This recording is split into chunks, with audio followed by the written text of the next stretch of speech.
our live stream this evening. And you may have noticed that I dimmed the lights. It's not necessarily for the mood for a nice romantic dinner, but it is for a nice romantic ritual that we call Havdala. See what I did there?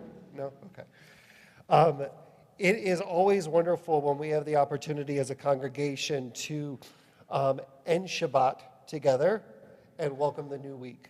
And when we welcome the new week, we welcome it with sweetness, with joy, with hope, with a lot of love and warmth in our lives. So we are going to light our Havdala candle, and we are going to do Havdala together. You're more than welcome to stand and join me.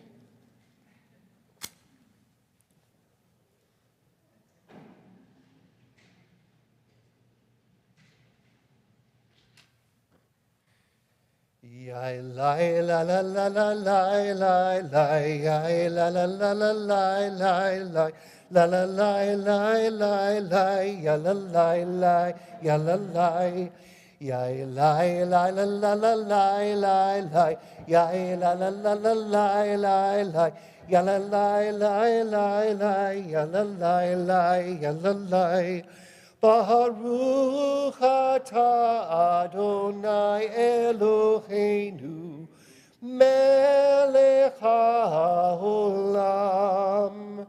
borei peri hagafen borei peri hagafen Ay da da da da da da da da da da da da da da ya da da da da da ya da da da ya da da la da da da da da da da da da da da da da da ya da da da da da ya da da da ya da da Baruch atah Adonai Eloheinu Melech haolam borei mine v'samim borei v'samim Lai lai la la la la lai lai lai lai la la la la lai lai lai ya la lai lai lai lai ya la lai lai ya la lai ya lai la la la la lai lai lai lai la la la la lai lai lai ya la lai lai lai lai ya la lai lai ya la lai Baruch atah Adonai Eloheinu melech haolam borei meorei haesh borei meorei haesh lai lai la la la la lai lai lai lai la la la la lai lai lai ya la lai lai lai lai ya la lai lai ya la lai Yai lai la la la la lai lai lai yai la la la la lai lai lai ya la lai lai lai lai ya la lai lai ya la lai Baruch atah Adonai Eloheinu melech haolam hamavdil ben kodesh lehol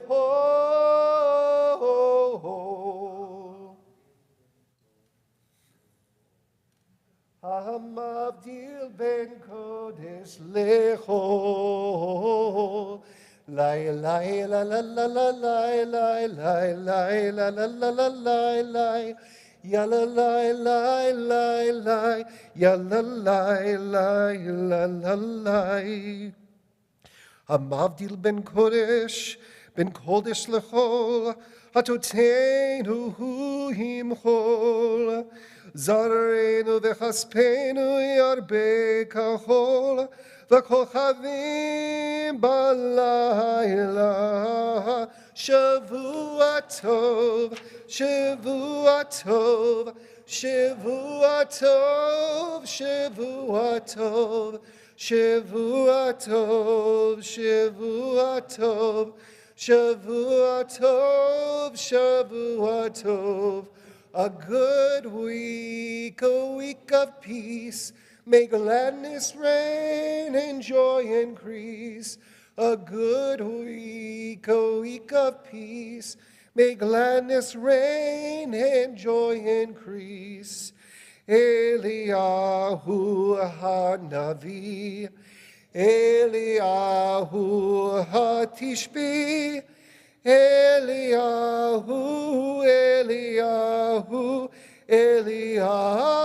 Hagiladi, Bimhera beyamenu, Yavo aleinu, Mashiach ben David, Mashiach ben David, Miriam HaNeviah, Vizimra beyada, Miriam tirkot itanu, lechagdil zimrat olam, Miriam tirkot itanu, litaken et haolam, bimhera deyamenu, hitvienu,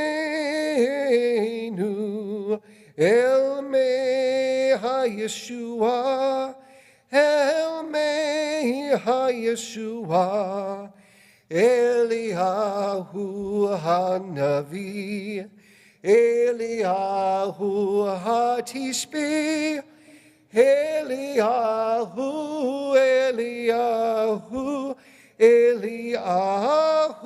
Hagiladi. Shavua Tov.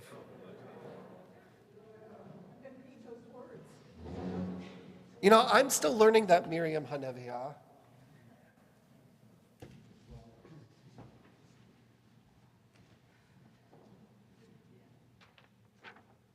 So friends, it is so wonderful to have you here this evening as we begin our inaugural Pearl and Leonard Rosenthal Scholar Weekend.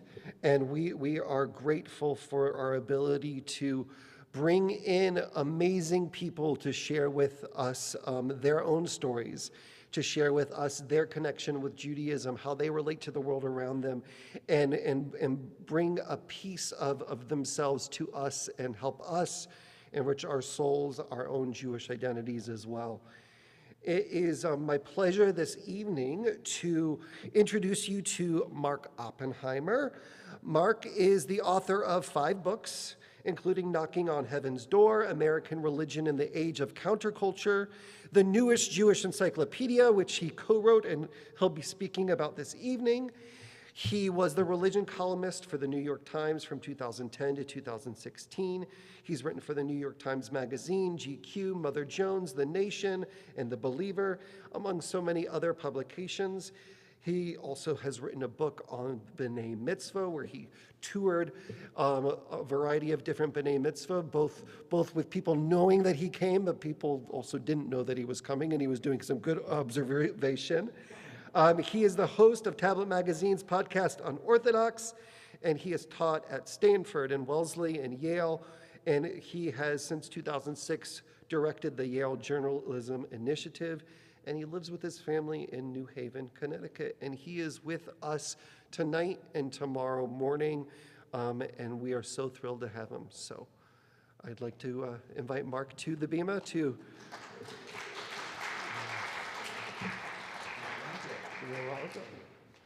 I'm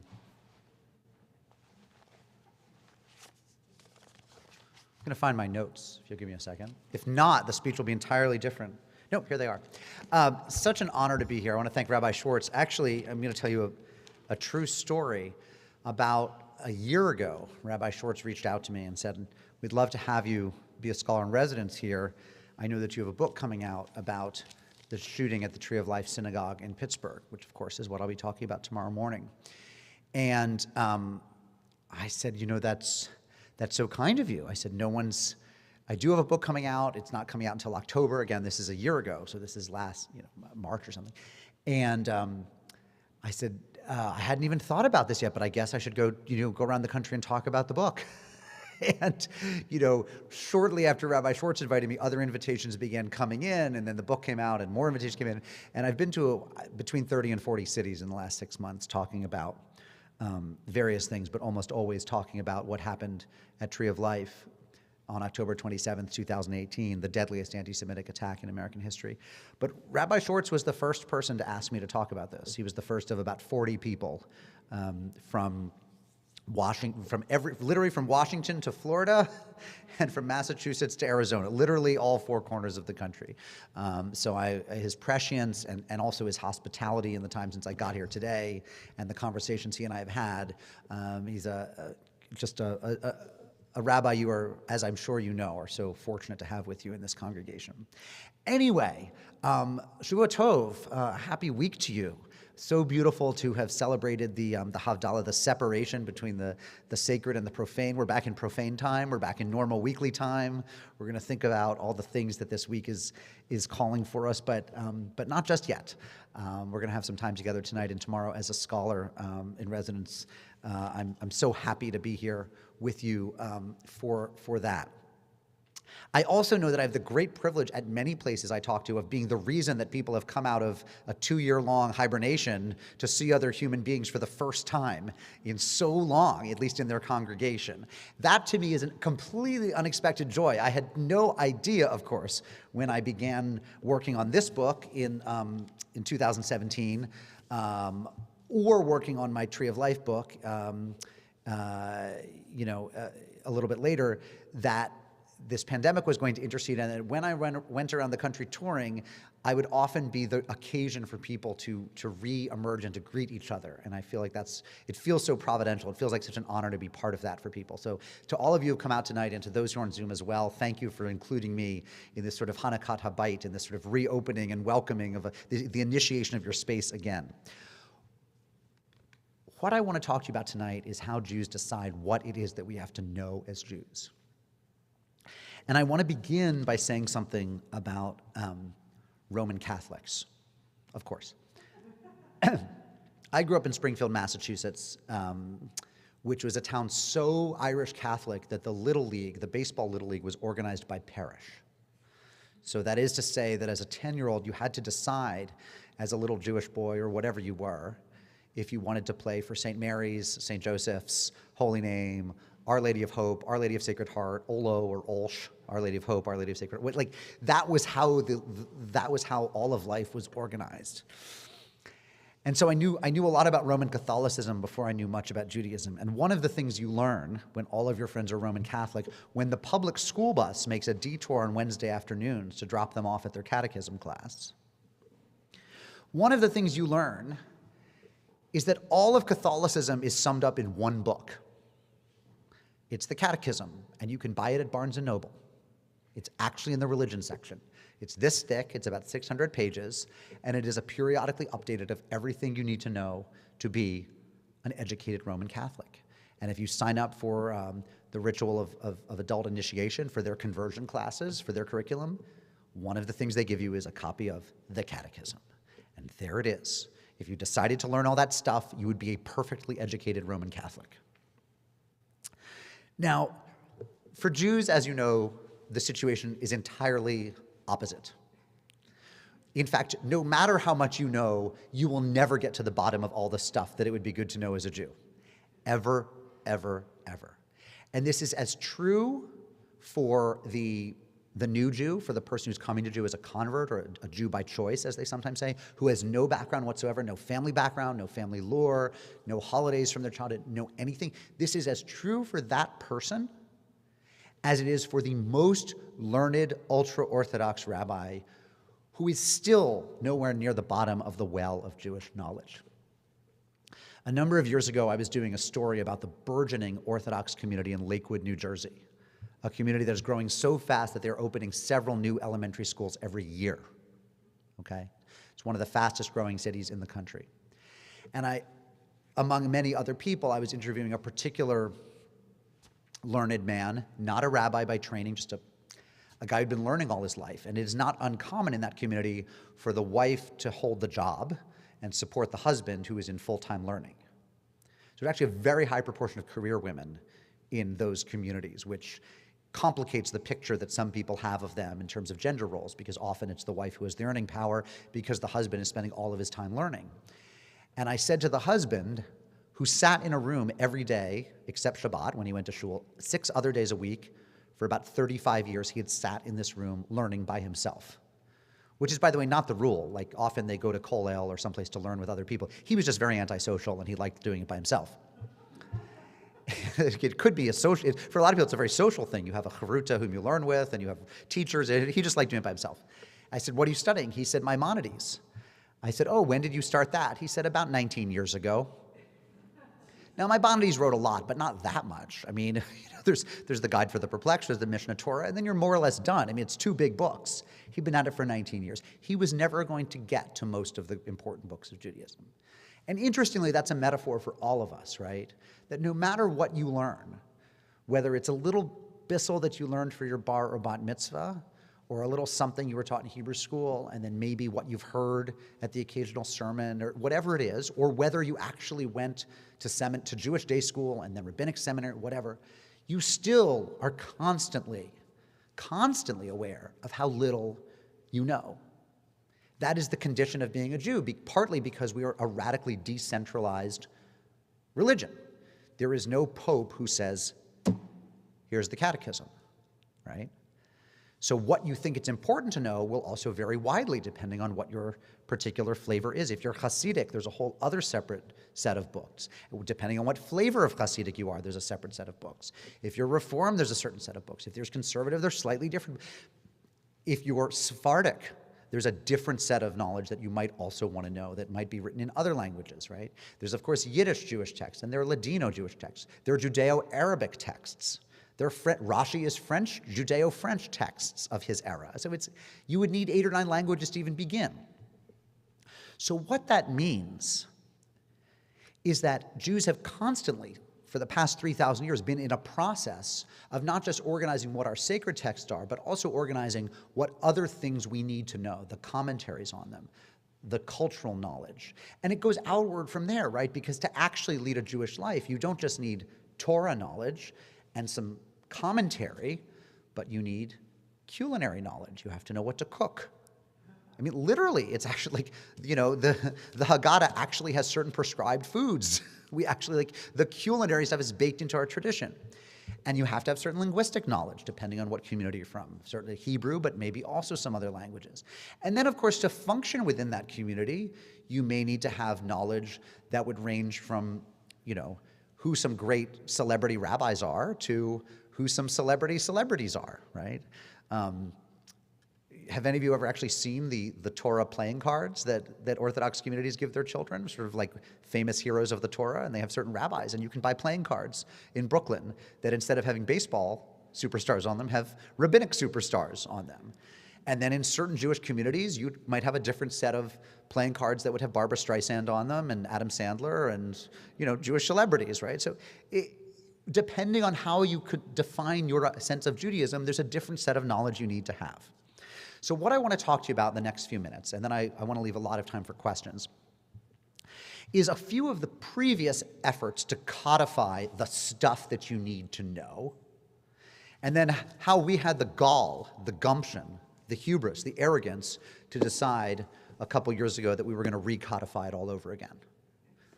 So the first, of course, is there was a certain codification that went on when early rabbis in the time right around the beginning of the Common Era, in the year 0 to 200, or 200 BC to about 200 AD, around that time, went through the final compilation of and codification of the Torah, of the Tanakh, which went up till about events that happened with the Hanukkah events as late as then. So really right up into the very, very early years of the Common Era. So that was one codification that went on, was everything from Genesis all the way through the prophets and the writings. Okay, everything you get if you buy the Hebrew Bible, the Old Testament, the Tanakh, whatever you want to call it. But then, of course, it kept going on, right? So then, the Mishnaic commentators codified the Mishnah by about the 2nd century. And then, of course, the Talmudic commentators kept going until about the 6th century. And then the commentary kept going. And so certain people felt you had to include the Talmud, and that became canonical. And then in the Middle Ages, you had people who said, well, we really have to include in the Talmud the teachings of this guy Rashi, this French rabbi. And so that's around the Middle Ages. Maimonides is a couple hundred years after that. And slowly things are getting added. And then in the 16th century, the rabbi Yosef Karo, working in Tzfat in Israel, codifies what became known as the Shulchan Aruch, the prepared table of everything you needed to know to be a Jew. And this was a recent, fairly recent, and very influential, still it's like the text in Orthodox Judaism, of what the stuff is you need to know. How do you do Shabbat? How do you go to a mikveh? How do you celebrate the high holidays, right? All of this is pulled together in fairly final form in the 16th century, right? Now, all of that, of course, is religious codification. Here's the stuff you need to know to be a good Jew. Here are the books you need to read.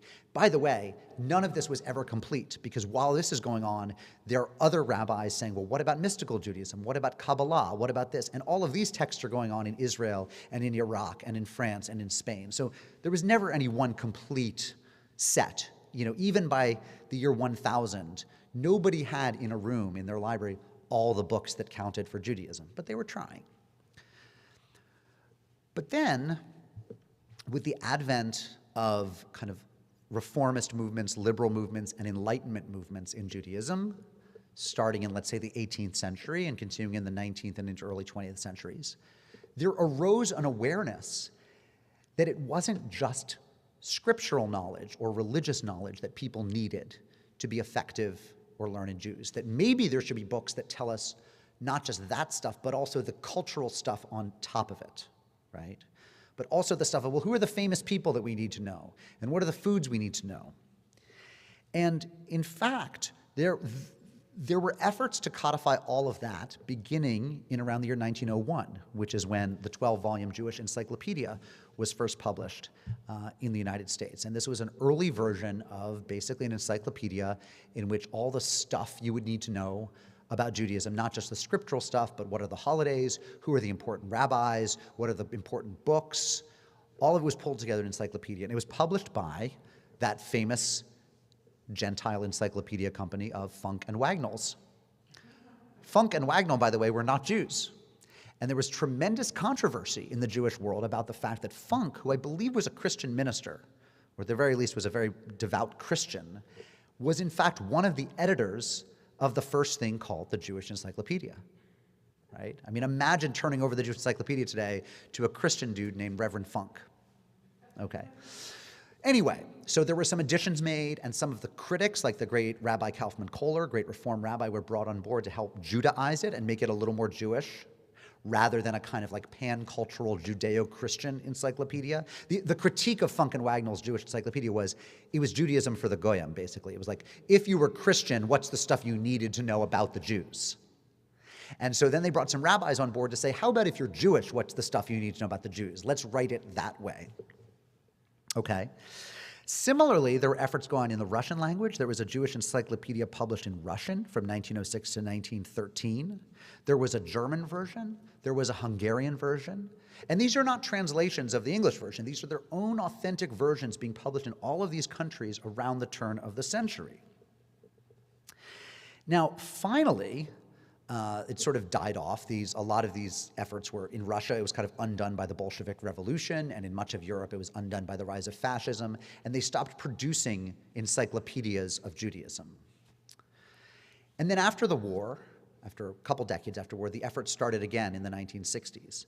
And in 1971 and 1972, there was a 16-volume Encyclopedia Judaica that was published, and this is the thing you can still find in library shelves everywhere. And again, it was, everything from who was this famous rabbi to who was this famous, it would have had the names of famous Jewish scientists and Jewish bankers and Jewish writers and Jewish diplomats. It would have had Benjamin, it would have had Disraeli, and it would have had the Dreyfus Affair, and it also would have had the Zohar, Kabbalah, Reform rabbis, the Book of Genesis, Jonah and the Whale, everything from scripture to athletic superstars. right? That's what was coming out in 1971, 1972. And they kept issuing sort of annual supplements to this, and the last one of them came out in 2007. So what you have from 1971 to 2007 is what ended up becoming a 22-volume Encyclopedia Judaica. You can still buy it. I forget who the publisher is now, but it's a beautiful encyclopedia to have, right? Now, similarly, as the exact moment that that's being published, in 1973, a book that somebody in this room owns called the Jewish Catalog was published. Raise your hand if you own the Jewish Catalog. Nice. So about a third, oh, there we go. You have all three editions? You have Jewish Catalog 1, 2, and 3?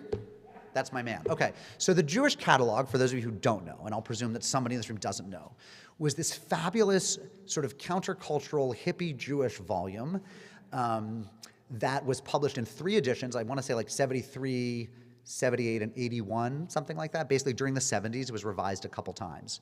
And it was a 1-volume guide to everything you need to know about Judaism, but written from the point of view of a young, hip, eco-friendly, pro-civil rights rabbi, let's say, with some glimmerings of second-wave feminism in there and a lot of organic farming.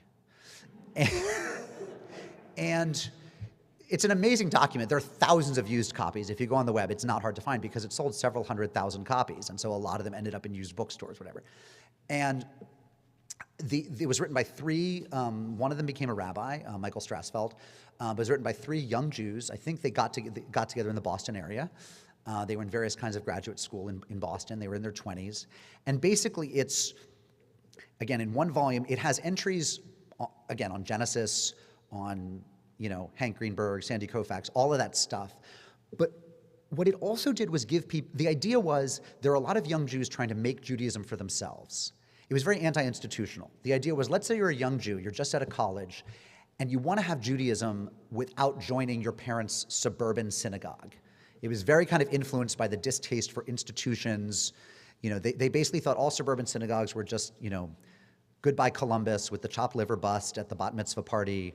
It was tacky, it was bourgeois, it was capitalist. They wanted to do something earthy and real. So the idea was if they were going to democratize traditions, you needed a book that told you how you're going to have your own Seder. So it had instructions for how to put on a Seder. What if you wanted to get a little more observant and put on tefillin? It would have a how-to guide with little diagrams for how you wrap tefillin.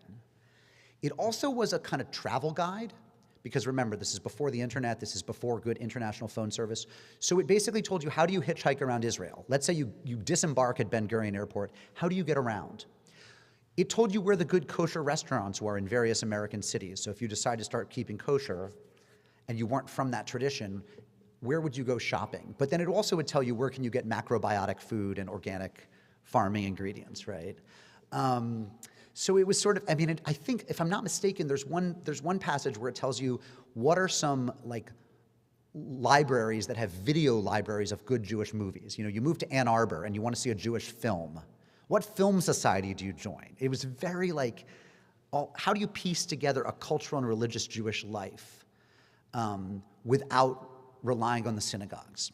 And again, it was a big hit, came out in 3 editions over the decade. And that, in fact, was sort of the last effort to codify what's the stuff that a Jew might want between either 22-volume covers or even between 2 covers. Again, the last version of that came out in the late 70s or early 80s. And then by the mid-90s, you begin to have the rise of the internet. And I think a lot of the energy then to kind of do cool new Jewish resources went online. But, and I am very much a product of that era. Email sort of got democratized and became widespread while I was in college. I was class of 1996. And I'm very much a child of the podcast revolution. My colleagues at Tablet Magazine, where I've been a consulting editor for a long time, and I started the first English language Jewish podcast almost 7 years ago, called Unorthodox, as the rabbi said. And yet, we're kind of old souls, and we felt that there should be a new version of one of these books that you could hand someone as a wedding present or a bar mitzvah present, or just somebody who maybe was new to Judaism as a convert, or maybe somebody who just was always Jewish but wanted to learn more, or maybe somebody who just wanted a good, fun book to sit right there in the bathroom next to the toilet that could be read in little, small, circumscribed sections.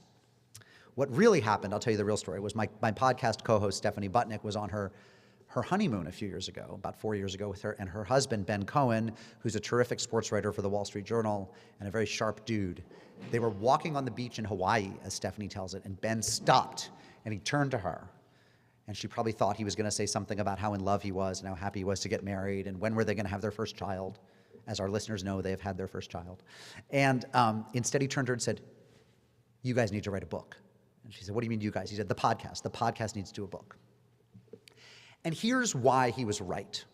And here's probably how he got this idea. Because what she had probably been telling him is that ever since we started doing this podcast about Jewish life and culture, and it's a fun, irreverent podcast. We interview Jewish celebrities. We always have a Gentile of the week. We interview non-Jews as well. We talk about, this week we talked about why it is that Jerusalemites are obsessed with Wordle, which apparently they are. We talk about interesting, fun stuff, but it's not a particularly serious podcast. But what we discovered, almost from the moment we began 300 weekly episodes ago, is that we were getting listener mail from people who were treating us as their teachers and their rabbis, right? Like, we're not. We're journalists who do a kind of snarky, funny podcast once a week. But for a lot of our listeners, they had questions that they didn't feel comfortable taking to someone who actually knew the answer, to a rabbi or a professor or whatever. They were treating us as their rabbanim, as their rabbaim, as their teachers, right? Which was a little weird and a little uncomfortable, but it also put on us a very great responsibility, because what we realized was a lot of people, for example, I'll just give you one example. Maybe they were new to Judaism, maybe they were just trying to learn more. They knew that you were supposed to fast on Yom Kippur, but they'd also heard somewhere or other that there are other fast days, and they wanted to know what they were. So they would write to us and just say, "Hey, great show, I love the show, here's my question." And instead of having a question about last week's episode, they would say, "Are there other fast days besides Yom Kippur?" And then people would write in and say, "I really love your show. Is it true that Alan Alda is not Jewish?"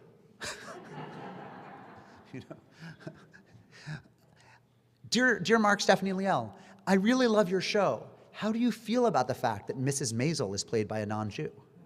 Right? I mean, the questions were everything from Torah. Yes, there are 7 fast days, not just 1. Not just 2, for those who also know about Tisha B'Av. Everything from Torah all the way to Mrs. Maisel. And we were always kind of complaining about this to each other, like, we're not rabbis, how are we supposed to, it's not our job. And then what Ben, Stephanie's husband, made us realize was it is our job, that somehow the universe had handed us this responsibility to create a new product that we could say, you know what, we don't know the answer to that off the top of our heads, but guess what, we put it in a book. It's called The Newest Jewish Encyclopedia.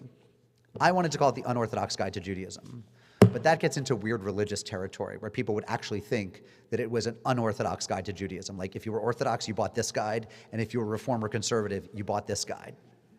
That was probably claiming a little too much for ourselves. So we wrote it, and it came out 2 years ago, The Newest Jewish Encyclopedia, From Abraham to Zabars and Everything in Between. Now, for those of you who own the book, you'll know that actually Zabars is not the last entry. The last entry, of course, is Zyklon B, the gas that the Nazis used in the gas chamber. But we thought, and the marketing people thought, that calling it From Abraham to Zyklon B and Everything in Between was not a good way to sell books. So we are nothing if not fans of gallows humor at Unorthodox. So I just want to read you, just give me a couple more minutes, and then I really do want to hear your questions. I want to read you the last page of the Newest Jewish Encyclopedia, the NJE as we call it. And it's organized, by geographical entries. And the last page has Zabars, right, the famous smoked fish store. Zaftig, meaning pleasantly plump in Yiddish. Zaidi, which is Yiddish for grandpa. Zingermans, if you don't know what Zingermans is, I can take that in the question and answer period. Zion, Zionism, also C, anti-Zionism. Zuckerberg, comma, Mark. And Zyklon B. And then the photograph is of Gene Hackman in the movie The Royal Tenenbaums, and that's our illustration of Zaidi, because he plays a grandpa in that movie. So that sort of gives you a sense of what we were doing. So we had to make a lot of choices. We started working on this book, and I'll just tell you how we decided what to include and what not to include. The first thing we did was we created a big Google spreadsheet, and we made it available. We gave editorial permission to all of our colleagues at Tablet Magazine and about 50 other friends who we thought would have interesting suggestions for what we should include. And we basically said, going alphabetically, insert anything you like that you would want to see in an encyclopedia about all of Judaism and Jewishness, not just the religion, but the peoplehood. And so we had about 50 contributors who ended up, giving us, I don't know, thousands of possible entries. And then Liel, Stephanie, and I went through it on many, many conference calls. This was back before people used Zoom. We didn't realize we could just use Zoom. We just did it on the phone, which actually was kind of nice because it was often very late at night. I think we were all in our pajamas, and we would just conference each other in and just go through the list and say, are we going to include this? Nope. Nope. Yes. Yes. Nope. Nope. And then basically, we just kept the stuff that we thought we should keep. It was entirely personal and it was entirely idiosyncratic. Liel always makes the joke, we sometimes talk, all three of us, the three of us will go out and all talk about this. He often makes the joke that if we're up to him, we would have included a separate entry for each of the 7 Lubavitcher Rebbes. And instead, we only have an entry on the Rebbe, the most recent Lubavitcher Rebbe. I was sort of the pop culture guardian. I'm a sort of old soul, and my feeling is that you don't include, a recent television comedy unless it's at least had 10 or 20 years under its belt to sort of prove its cultural relevance. So I felt like Seinfeld was just old enough that it got included, but I don't think we included Curb Your Enthusiasm, for example. I just feel like we don't know yet. We don't know yet where it's going to be 10 years from now. Stephanie was always pushing for more contemporary and relevant and kind of culturally up-to-date things. So we settled on some compromises. For example, we don't have an entry for Broad City, the recent television comedy about 2 young Jewish women in New York, which was a big, big hit, especially among millennials. But we do have an entry for the 2 women who created that show. So we have an entry for Abby Josephson and Ilana Glazer, because I think our thinking was they are great artists who are going to have important careers as comedians and comic writers, even if this particular television show doesn't stand the test of time. We don't know yet if people will be watching Broad City 10 years from now, but we strongly suspect that Abby and Ilana will continue to be relevant artists, right? We had a particular issue to deal with people who are bad for the Jews, right? Because we are not, we don't feel it's our job to whitewash or cleanse the reputation of Jews. We are nothing if not honest about the fact that we are a people, many of whom are awesome and many of whom are criminal. But we didn't necessarily feel that we wanted an entry on every evil Jew ever. So we actually had a whole kind of 2-page spread called Shanda for the Goyim, like Jews who have brought shame upon us. And so we do not have an entry for Bernie Madoff, but he does have a large paragraph of his own in the Shanda for the Goyim essay. Okay, so that sort of gives you a sense. I actually, in preparing to talk to you guys about this, because I haven't talked about this for a good while because of COVID and whatnot, I couldn't remember if we had, for example, an entry on nose jobs. And I went in the index, and we do not have an entry. But in the entry on the great early, vaudeville and film star Fanny Brice, we mention that when she went Hollywood, she had some work done on her nose. And we mentioned that it prompted the great wit Dorothy Parker to make the legendary comment that Fanny Brice cut off her nose to spite her race. We don't have an entry in plastic surgery except under Joan Rivers, where we mentioned that she was a big fan of plastic surgery. So, we sort of, there were times when we felt that something deserved an entry of its own, and times when we felt like we could submerge that information in another entry. And then, of course, we had to have some guiding principles. So let me just tell you the 3 principles that we used to kind of cull everything else. One was that everything is fair game, that it was religious but also cultural, that we would include stuff of relevance to the most observant Haredi Jews and also stuff of relevance to the most secular Jews and indeed non-Jews who might just be curious. That was number 1. So we were not going to hide the religiosity. I mean, we have an entry on fast days that will tell you all 7 fast days. in Judaism, right? Which I still can't name myself, but I helped write the entry.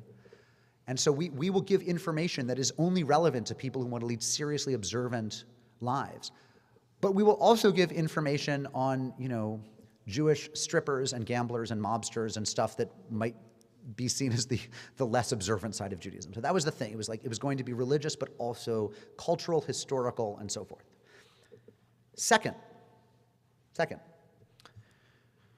we were going to be Jewishly confident and proud enough that we didn't feel there was anything we have to be ashamed of. That Jews are a people, again, who contain multitudes, and we were going to include anything that anyone thought of as Jewish, whether it made us look good or not. One of the first entries written was one that I wrote, and it was on the first and still the only Jewish Miss America, Bess Meyerson. And I asked for this entry because my father's first job after graduating from law school was working at the Department of Consumer Affairs in New York City under then Commissioner of Consumer Affairs, Bess Meyerson. So I wrote this entry, Bess Meyerson, Bess, 1924 to 2014. Miss America 1945. Meyerson was the first and so far the only Jewish woman to win the title. Meyerson was crowned Miss America on September 8, 1945, soon after Japan announced its surrender to end World War II. Given the destruction of European Jewry in the Holocaust, Meyerson's victory in 1945 had tremendous symbolic importance. In 1988, she pled guilty to shoplifting $44.07 of merchandise, including cosmetics, in South Williamsport, Pennsylvania, making her the most famous shoplifting Jewess until Winona Ryder's conviction in 2002. So in one entry, we managed to get in the extraordinary pride that Jews felt in having a Jewish Miss America, just as news was coming out about the radical destruction of European Jewry in Europe. And also the fact that at the end of her life, things took a very sad turn. And that, in fact, for reasons unclear to anyone, she was shoplifting in her 60s. And then for good measure, we threw in Winona Ryder's shoplifting as well. And we just felt that's what it is to kind of have a confident, uncensored conversation about Jewish history. And then the third principle was just that we had to have fun. I mean, the podcast is enjoyable for us and I think our listeners because we have a good time. And so some of the entries are just little little moments when it was 3 in the morning and we were feeling kind of punchy. For example, the entry on Sergey Brin reads just, Google it.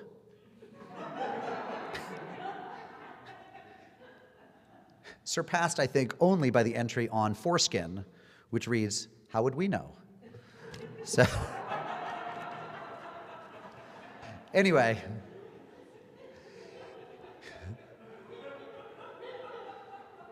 It was an enormous pleasure.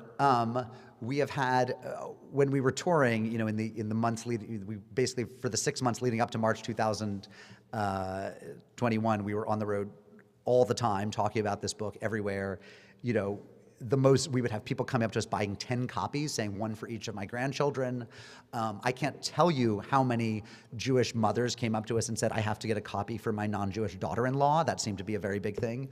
But we also had people coming up to us and saying, I have to get a copy for my non-Jewish mother-in-law. So it was a true honor to be able to bring this product to the world. We don't think it's the final word. We don't even think it's our final word. Enough readers have written to us with errors, objections, criticisms, loving constructive criticism, and some unloving destructive criticism that we probably will be obligated to bring out an updated volume at least once more. And if we get to 3 times, then we'll have met the challenge set by the Jewish catalog in the 1970s.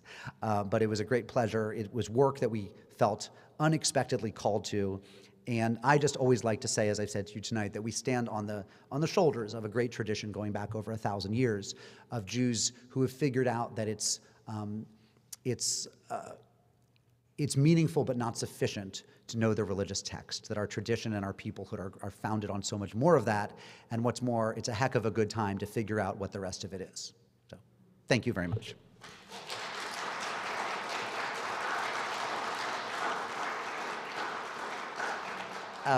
Already I have a hand up for the question. What can I tell you? So what did you do with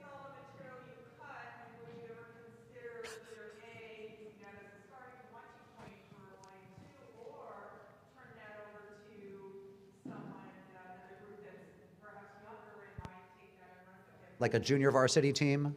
Yeah. So the question, in case any of the Zoom people didn't hear, was what about the material that we cut? I think a lot of it actually, so this is interesting. There actually aren't a lot of people who do what we do. When you say, would we turn it over to the junior varsity team? We keep waiting, for example, for another podcast to come along and do the combination that we so thoroughly believe in of being religiously serious, culturally proud, but also not too pious, of being irreverent about it. And it almost doesn't exist. There are a lot of people who are very interested in Jewish culture writ large. They want to talk about, Hollywood and bagels and Jewish athletes. We enjoy talking about that stuff. We've been talking a lot recently about famous Jewish curlers on our show. Because I tried curling a couple weeks ago and I wondered, am I the best Jewish curler in the world just by virtue? Like, I just learned to curl. Am I the best Jew? No, it turns out Israel is a curling team. There are many Canadian curling legends who are Jewish. Anyway, we do talk about that stuff, but then we also, if it's Simchas Torah, or if it's Tu B'Av, or if it's some other Jewish holiday, we seriously talk about what the holiday means. There actually is a very small number of people who take all of that stuff as seriously as we do. So I don't know who the team would be that we would hand it off to. I'm sure they're out there, but it's amazing to us how few people there are who are in that space that we're in. The other thing I would say is definitely in future editions, I think we will include some of the stuff that we cut, although a lot of it was totally nonsensical. I mean, some of our friends were obsessed with like a particular Hasidic master who wrote one little slim pamphlet in, 1831 in Lvov or what, and it's like, you must include this. And we're like, no, you're just crazy. Actually, nobody cares. So we had to be good gatekeepers of like, and we were good gatekeepers of each other because each of us cares about stuff. I mean, I would have included more on every mid-century Jewish novelist, right? Like, I feel like we have Bernard Malamud in here, but I would have given a separate entry to every Malamud novel. And Liel and Stephanie thought, well, not everyone cares so much about every one of his novels anymore. So the fact that it was written by three of us was also a good check on the ridiculous, zealous enthusiasms of each one of us. But yeah, we really should return. We saved the Google Doc, so we should go back to it. And I think that's probably in the near future. What else can I tell you? Time for definitely more questions. We have a question over here. Wait for the microphone, because then all the Zoomies at home will get your question as well.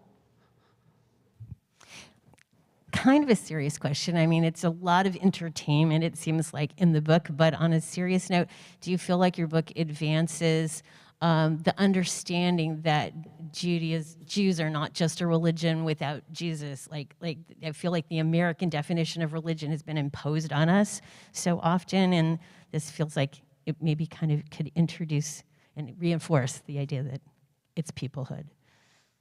Yeah, I mean, I think that the book essentially is a document of peoplehood, right? I mean, if look, there's a reason that it reads so differently from the Catechism. The Catechism is entirely theological precepts. I mean, it's really more, it's less than that. It's really not even the theology, but the rules. It is the statement of what you are to believe. And our book is actually the opposite. There is nothing prescriptive about it. There's nothing that says, here's what you are to do. It's entirely, here's knowledge about an infinite assortment of stuff that you might use in constructing your Jewish identity. Like, the building blocks of your Jewish identity are probably in here somewhere. But we're not prescribing any one page as essential reading. I mean, it's interesting, like I'm looking at this sort of two-page spread. We had a two-page spread called Jewish Greetings. And we decided to do this because we realized that one of the things that happens, and maybe some of you will recognize this, is whenever you join a particular Jewish community, you don't know the greetings. Some people say Shabbat Shalom, some people say Good Shabbos, right? Some people say Adonai for God, some people say Hashem. And some of these things track kind of Orthodox, non-Orthodox. Some track Yiddish versus Hebrew. Some track Ashkenazi versus non-Ashkenazi. Some are regional, For example, when in the Eliyahu Hanavi, including Miriam, that's something you'll see a lot more on the coasts right now, where people are a little more forward-looking about their liturgy than you'll see in certain kind of more conservative communities, right? So that's how do you do Havdala here, but that's not how they do Havdala everywhere. I was at a synagogue, so anyway, we basically wanted to give a guide to people who were new in a community and say, here are the greetings you might use. So, here, what does Shabbat Shalom mean? Shavua Tov, which you say at the end of the Sabbath. What does that mean? Chag Sameach. Well, you use that on some holidays, but not all holidays are chags, right? Some holidays are Yontifs are not chags. So, Rosh Hashanah is not a chag, exactly. Whereas Simchat Torah and Passover are chags, are festivals. So, when do you use Mazel Tov versus Kol HaKavod? Some of you know that in certain communities you don't say Mazel Tov to a pregnant mother. You say B'Sha'a Tovah, in good time. Whatever comes will come. Sort of like you want to ward off the evil eye. Saying congratulations as if it's happened already is a little presumptuous. So B'Sha'a Tovah, in good time, right? So we basically gave this list, this like grid of like, here's the things people say. If someone said this to you and you didn't know what it meant, go look it up. If you've just joined this community and you want to know what to say to people, here's what to say. Now, nobody has to access that, right? But if you do access it, it's sort of religious, but it's also sort of about how do you fit in how do you make peoplehood out of it? And that was the kind of thing we were trying to help people with. Another thing I would point out about this book is it's as useful to ultra-Orthodox Jews trying to understand secular Judaism as it is to secular Jews trying to step into observant Judaism. And we found that our listeners came from both groups. We have listeners who write to us and say, I live in Borough Park, don't tell anyone I listen to you, my rabbi would be ashamed of it, but I secretly listen to you when I go for my power walk every Thursday at lunchtime, and I love you guys, and I love the way you explain all these TV shows I've never heard of and all these books I've never heard of and whoever this Seinfeld character is and whatever this movie, whoever this Zac Efron guy is. Like, we give them access to secular Jewish culture. And then we have a lot of secularists writing in and saying, I never understood why people cared about that holiday. Now I do. So we're kind of like working as mediators and translators, which again is not something we signed up for, but for lack of anyone else to do it, I guess it's us. Any other questions? Yeah, we have one right here. Wait for the microphone.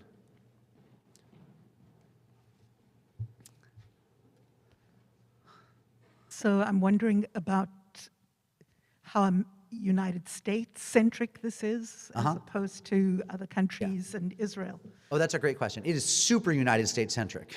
It is super duper United States-centric. I mean, there's a good bit in here on Israel, and we dip into Canada a little bit, and Australia. I mean, there's a sort of a natural group of countries where there's just a lot of Jews, and so, we probably have a good bit in here that would be that would feel Canadian, a good bit in here that would feel Israeli, some that would feel British. We have sections on food and languages that would bring in, Latin American Jewry and historically Spanish-speaking Jewry or Ladino-speaking Jewry, Persian Jewry, Farsi, but basically it's an American book, and we're very candid about that. I mean, one of our authors, Leah Leibovitz, is Israeli-American. He grew up in Israel and went to college there, served in the armed forces there, moved here for graduate school, married an American woman, is a Mets fan, completely gone native. He's not a citizen. He has kept his Israeli citizenship and not applied for American citizenship, but he is culturally, I would say, more American now than anything. So he was very useful to have. His fluent Hebrew was very useful to have, but it is definitely an American document that skews heavily toward the experience of American Jews, which is an overwhelmingly sort of post-immigrant Ashkenazi experience. And so that is the book we wrote. We would be thrilled if somebody would do this for, continental Jewry, Israeli Jewry, Latin Jewry, Persian and Mizrahi Jewry. I mean, there are more books to be written by better informed people than we, but that's the book we wrote.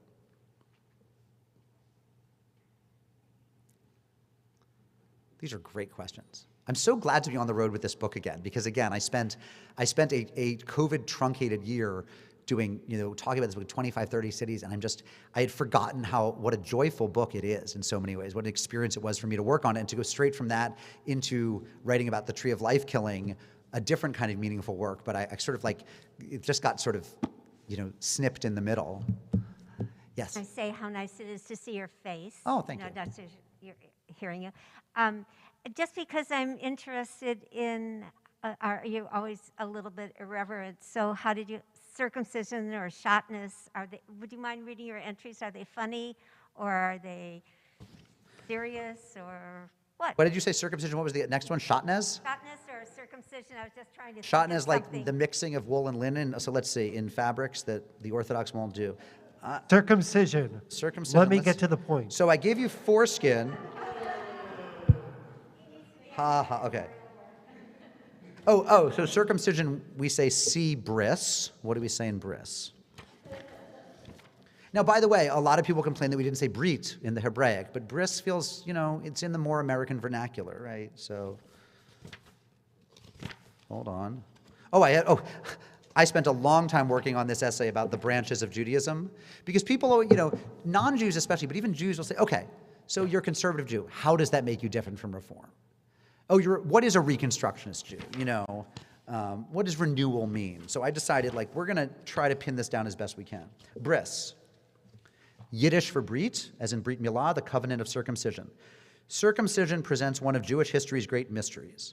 How is it that Judaism's most primitive and barbaric custom has also proved to be its most durable and lasting, still observed today even by assimilated Jews?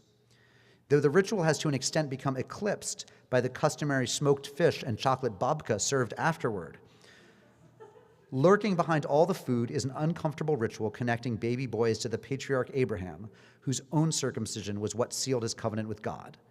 Also see Mohel, Mohelet, Sondek. So actually, it looks like we covered it in a bunch of places that I didn't remember. My son, by the way, we had a Mohelet. It was a female mohel who did it. So I probably was the one who insisted that we, make sure to be inclusive about that. And then you asked about shotnez, which is the prohibition on mixing. Is it wool and linen in a garment? I'm trying to remember. I've never cared much about shotnez myself, but there we go. I did for a little while daven at a very Orthodox shul. I was saying Kaddish for my grandfather, who had no one to say Kaddish for him, and there was a little Orthodox shul that had a minyan every morning. And I remember the rabbi getting up one day and saying, "Just so you know, the shotnez tester will be in town on Thursday. Bring your garments out." Shotnez. 2 biblical verses prohibit the combination of wool and linen fibers, a blend known as shotnez. Although many reasons have been assigned to it, it's a law that ultimately falls into the category of hukim, laws with reasons beyond human comprehension. That's what they are. That's the point of them. Compliance is an act of faith, right? You need some commandments that are just tests of your faith that don't make any sense. Observant Jews avoid the blend completely, and people make a practice of checking clothing labels. If someone forgets to check the label and later realizes he or she is wearing shotnez, the garment should be removed as soon as possible, which can be dramatic and exciting. I wish I could claim credit for this one. I don't think I wrote this one. For harder cases, shotnez laboratories exist where specialists examine fabrics to determine their contents. So there you go. I'm glad we did that one. I didn't remember. It's funny because this is the product of a hive mind of 3 writers and a whole bunch more contributors. I totally forget what we've done, what we haven't, and what I've contributed. It really is a kind of group effort, and that was the first time I've ever co-written anything. So that was cool. Is there another question? Yeah, back there. Wait for the microphone. Sorry. It's not really a question, but I'm glad you compared it to the Jewish catalog, the 3 Jewish catalog books, because this sounds like an updated Jewish catalog. It really does. It's interesting. I'm a huge fan of the Jewish catalog, and I wrote about the Jewish catalog in my doctoral work, not exclusively. It wasn't a dissertation on the Jewish catalog, but it was a dissertation on American religion in the late 1960s and early 1970s. So I knew about the Jewish catalog. And then I've since written a magazine article about it. And I love the Jewish catalog.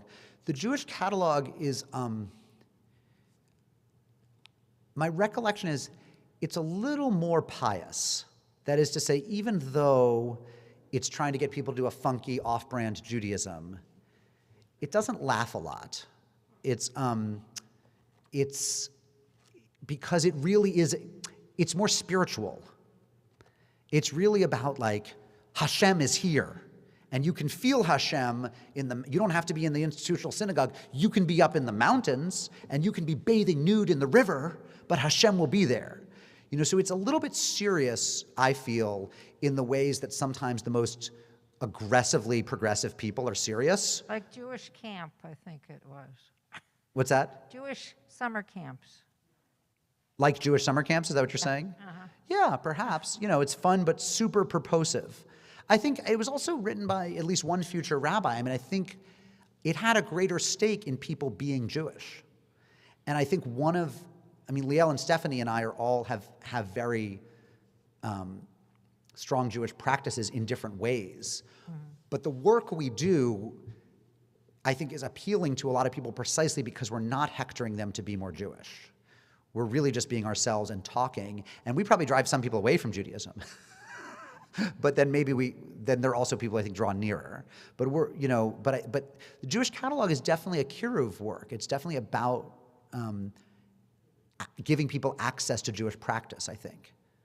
Explaining, and it sounds like Yeah. yours was explaining. I haven't Yeah. seen it yet, Yeah. but I will. But anyway, it's definitely an inspiration. I mean, we're different because we're three different people from the three people who wrote it, but it was a huge inspiration. And if you use used books like ABE books or Bibliofind, go spend $10 and get a copy of the Jewish catalog. It's a wonderful timepiece. It will take you right back to 1973 if you lived through it. And if you didn't, it will still take you back there. Thank you. Any more questions? So I want to thank Mark. Thank you.